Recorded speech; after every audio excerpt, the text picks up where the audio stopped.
Voices of the Anambra, our pride, our voice. Every election tells a story, but this one feels like the end of an era. Soludo outrightly silenced his opponents, from Agolo to Newi, Osumeni to Nri. Even political giants like P2B, Ugochukwu, Moralo, and Ugochukwu were defeated in their own homes. Now, everyone is asking, was Soludo's destructive strategy the end or the death of real opposition in Anambra politics? My name is Amaka Ezidebego, and once again, this is Voices of Anambra podcast. And with me here today is none other than Afonna Akanesi. Good to be here. Amaka, you're looking good. Thank you so much. Yeah. I see you're refreshed after the election. Wow, it was a lot. It was a lot, you know. It took a vote. Well, let's leave that for We need to outline that first so that our audience can feel we are credible enough to discuss what we're about to definitely. Yeah, I didn't, but I was monitoring some of the polling units. Oh yeah. I was following all your updates, and I was able to get abreast with a lot of things. That was impressive from you. Thank you so much. Thank you. All right, with us here today is Barrister Ugochukwu Adilieje. You're welcome to the studio, sir. Yeah, thank you for having me again. Thank you.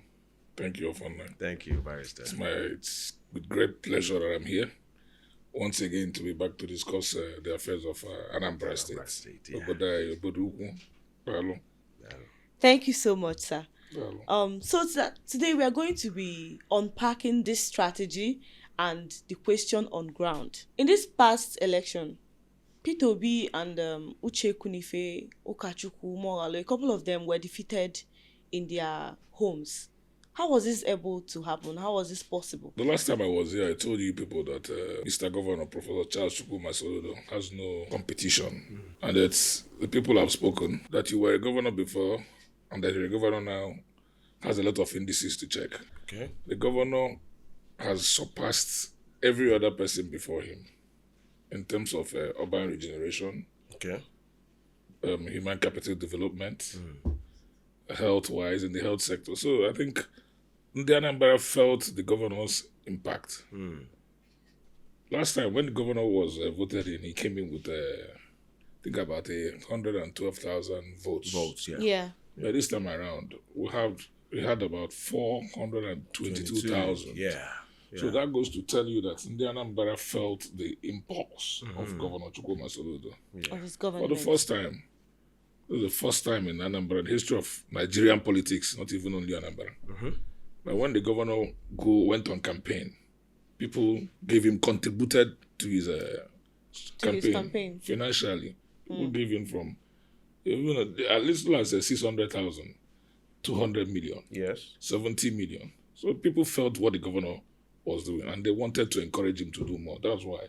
So those big names you mentioned, didn't quite do what the governor did. The governor surpassed their own achievements during their own time. So that is also what happened.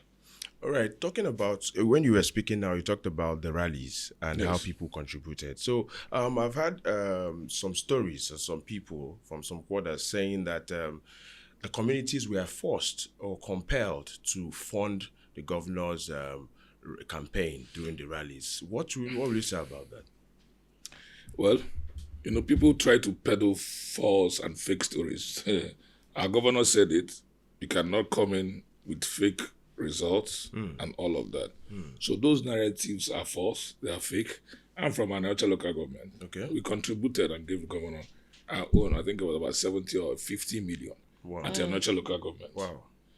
Then Agolo. I know an indigene of Agolo, where the former governor is from, who gave 30 million. Nobody forced anybody to contribute money. These things were done out of the free will of people and out of the love they have for the governor. Having seen the massive and gigantic developments the governor have done. Yeah. So it's not about nobody forced anybody. And we shouldn't be distracted by false narratives. I like that. Yes. Yeah. Most of these people try to peddle those false narratives. Okay. And the populace, I'm happy that the populace are aware. They're now politically aware. They know what is happening. So you're saying that this was real people coming out to say, oh, we love what Mr. Governor is doing and we are supporting him. I told you that somebody contributed 600, I think it was 680 nairas. Some group of people that gave governor some as little as that. So would it force somebody to contribute 600 naira?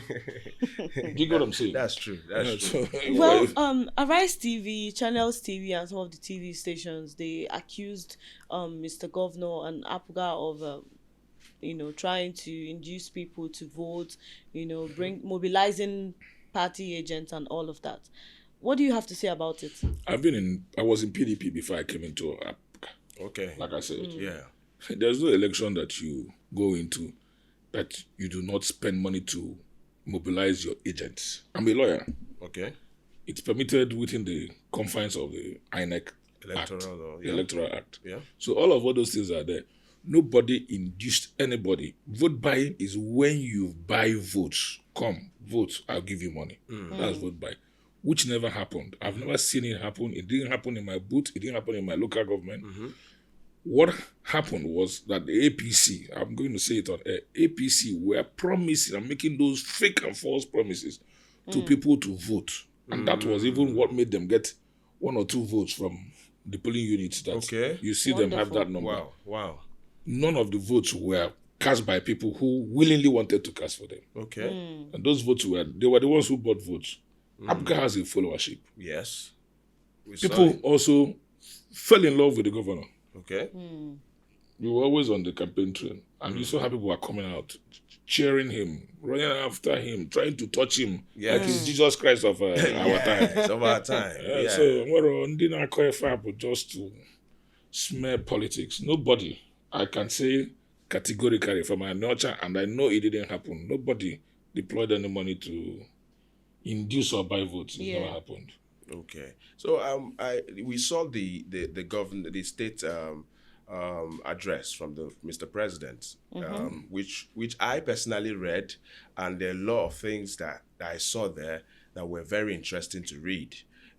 So some people are saying that Mr. President supported Governor Soludo and left his candidate of his party. Would you agree with that insinuation? There's no iota of truth in that he supported Mr. Governor and left. What he did was he allowed INEC to do what they had to do, and they conducted a free and fair election. Wonderful. Okay. This is the first time when I went to vote. They brought the beavers to capture me, and one time it marked good. They captured me. Yes. I voted. I was there during the collation. They collected, the PO signed, sent the results real time. All right. From the polling booth, my polling booth 004 Ebenesi Aguluzibu. Okay. Sent it straight to IREV, and it went direct. And that was actually what happened. The president could not have influenced the election because he wanted the people's voices to be heard. He gave Ugochukwu, the candidate of APC, a level playing field. They came in, but they didn't have the followership. So that commendation the Mr. President gave a governor could be said to come from what he saw on ground when he came here. I think he came here in May. Yeah. He came here in May. He saw the massive developments that were ongoing. So obviously he knew that the governor is on the right track. And he needed to commend him. Okay. The victory is just a testament of what the governor has been doing, and I know the governor is going to do more. Okay. We're waiting for the rail project. Okay. That is one project that I am looking forward to. Okay, talking about the rail project, why will you say, let me ask the question directly to you, sir, why will you say the people voted in Soludo? And secondly, what do you think they're expecting in the second term? They're expecting the continuation of the ongoing works. Okay. Developments, completion of the ones that are still ongoing, then initiation of new ones, like I talked about the road project. What we need is to open Anambra to the wider society. You get it, open up areas to develop trade, industries, and all of that. So if there's something like that, why should people start criticizing it? It's something that is going to help us grow. Yes. What we need is growth. The Yes. governor has brought growth. These dualizations are opening up areas. Yeah. I agree. So it's growth. Whatever the governor, I feel the governor is doing is about growth. The rail is going to also help those who are in the hinterland and who have heavy goods to carry, so that also these roads that are being constructed now, they will not dilapidate. Yeah. Because when you have trucks always on the roads, when trucks move heavy duty materials like equipment, it helps destroy the road. Okay. Yeah, So the rail track is going to help to ensure that the roads also last longer. Yeah.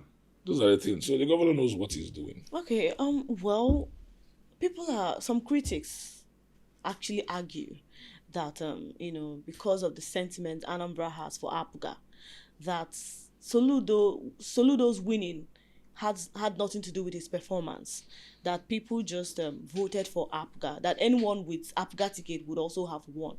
Do you think that's true?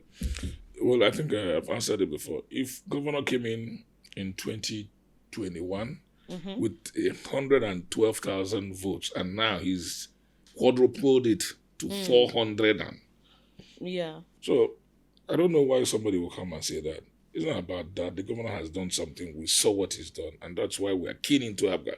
I have a lot of people from PDP who moved in. My word, I don't think PDP had a vote, because I will collapse the whole structure for APGA. Wow. Okay. In Aguluzibo, the votes are there. Everyone can go and check.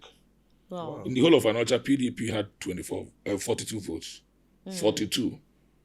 And we had 20,000. Okay. Meanwhile, my community, Aguluzibo, came tops. We came first in Anocha with the highest number of votes, and we didn't lose a single polling booth to any other party. That's interesting. That's a record. That's a mind-blowing record. Talking about Aguluzibo, Anocha as a whole, I want to equally ask, for people who are still saying, because I saw in the news, some of the contestants were saying it was a transactional voting, it was a marketplace, and all that. Now, in Agulu, I believe the former governor, Peter Obi, voted. Yeah, he did. He did, okay. So how much was he paid, for his vote? Let me say again. On Thursday, His Excellency, Mr. Peter Obi, had a meeting at the Agolo Town Union, the Civic Center, and told them to vote Labour.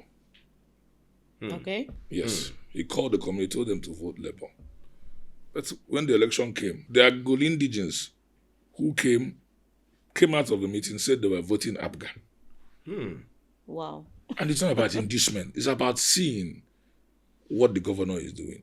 Wonderful. The roads I'm talking about, the dualization cuts across Agolo from Nise to Nanka. Yes, a percentage of it is in Agolo. From Wago, the one going to Nobi, a percentage of it is in Agolo. Okay, yes, that's true. It runs through Anocha. So we from Anocha have felt the impact and of what the governor is doing. Like I said the last time I was there, our place is being opened up, and it's the 5th emerging city. So you won't see. Let us understand this. And what it goes to show is that the era of I am this has gone. It is what are you doing for the people? Your impact. Yes. The governor has made considerable impact, and people saw it and felt it. They're feeling it. So governor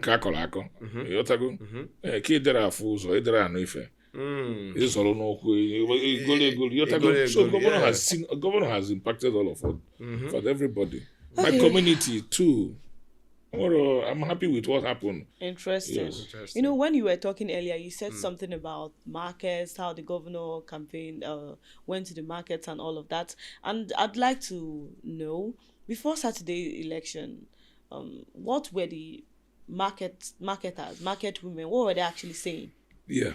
I was in one or two of the rallies. Okay. There were a few of the complaints they had, which I know the governor had been tackling before that time.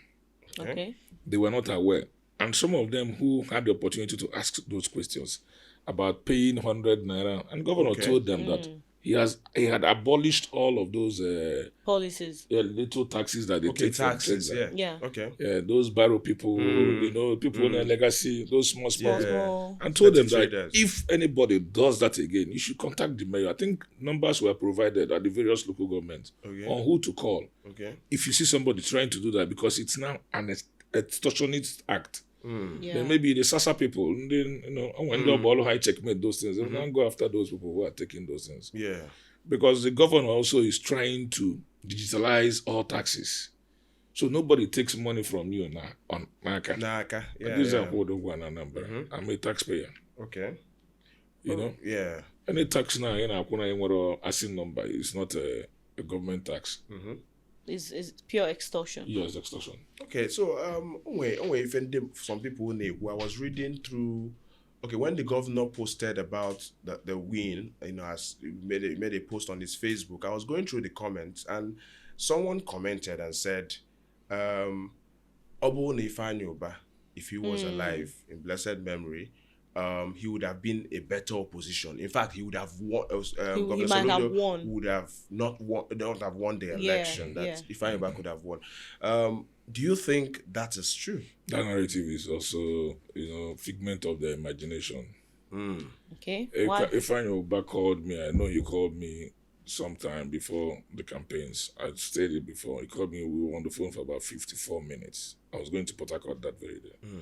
I told him I wasn't going to join APC.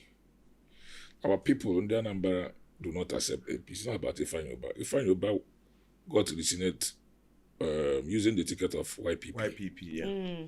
True. Now, he was able to do that because a few persons in Nnewi who were there felt they needed to change the person who was also there before him. Now, when you come to the wider Anambra state, those things do not apply. If Ifeanyiba today was alive, I will tell you, he will be one of the opponents, but not the opposition to Soludo.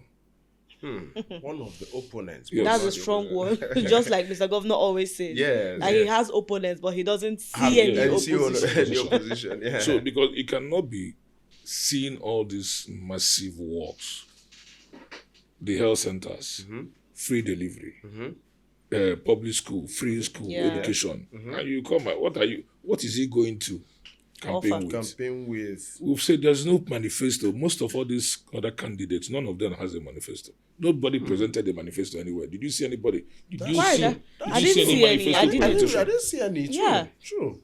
That's true. Before the governor took office, assumed office, when he was elected, he set up a think tank. Yes. They went on a retreat. They were in Agolo Lake. I think it was Agolo Lake they were there.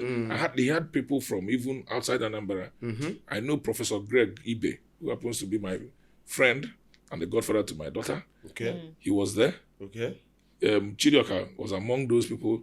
Obviously, so many technocrats, people who had experience and who knew what to offer. Yes. He brought them together. They developed this template which he's using today.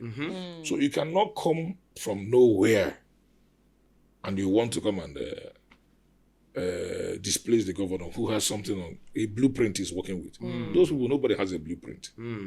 None. I didn't see any. I didn't see that from ADC, Labour Party. We didn't see APC own. So nobody. We didn't have that. Wow. Okay. With all this, with everything that has happened, would you say that Soludo has shaped or reshaped Anambra's political campaigns? He has. How? He has in so many areas. Before this time, during the elections, most people will troop into Anambra. Okay. The parties will get their people in Anambra having meetings in Awka, the capital. You get it? Yeah. Everywhere will be bustling with activities.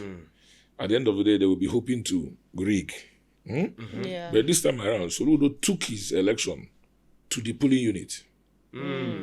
If you go through my Facebook chat or post, you will see where I had series of meetings before the election with my polling booth.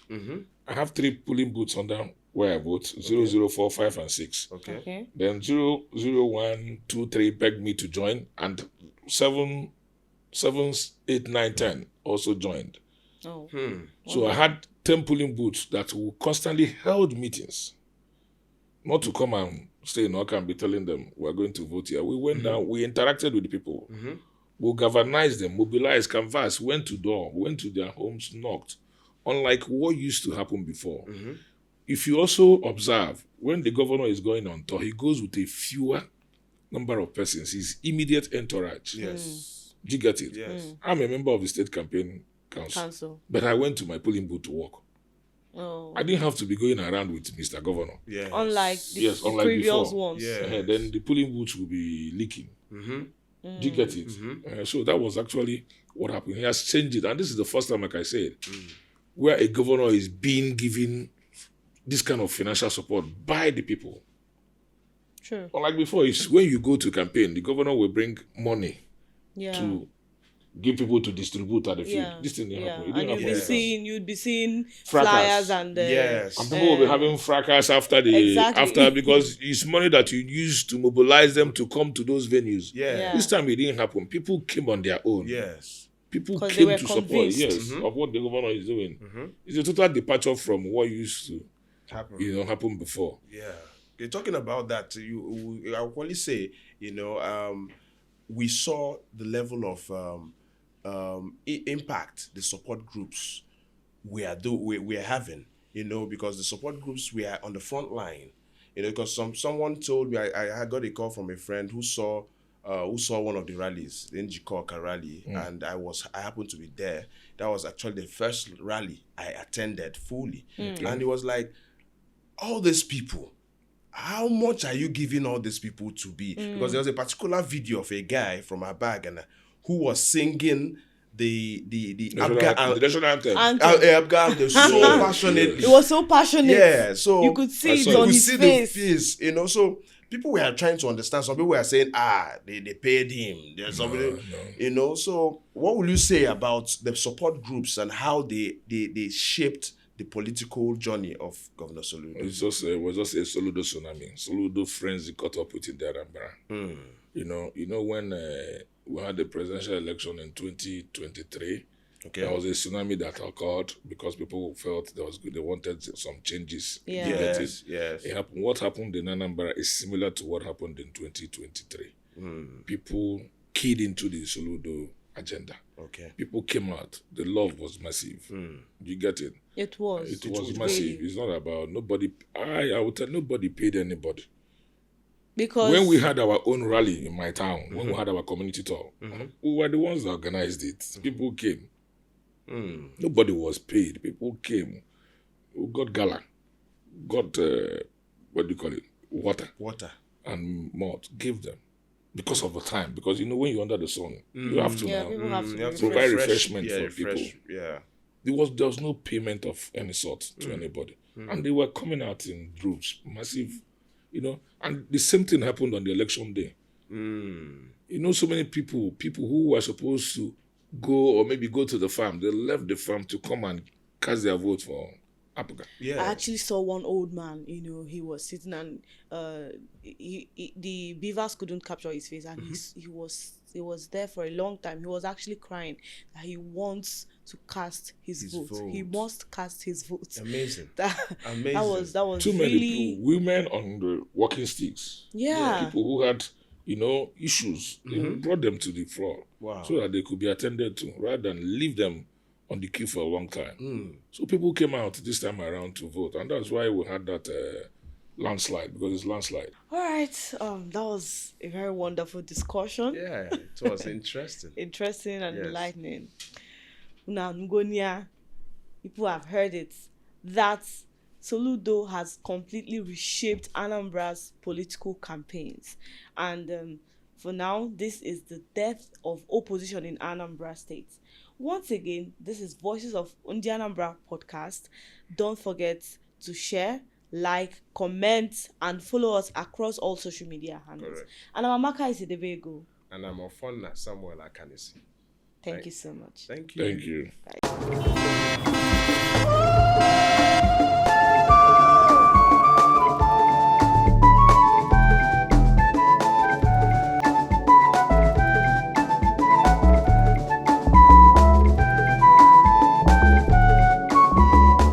Voices of the Anambra, our pride, our voice.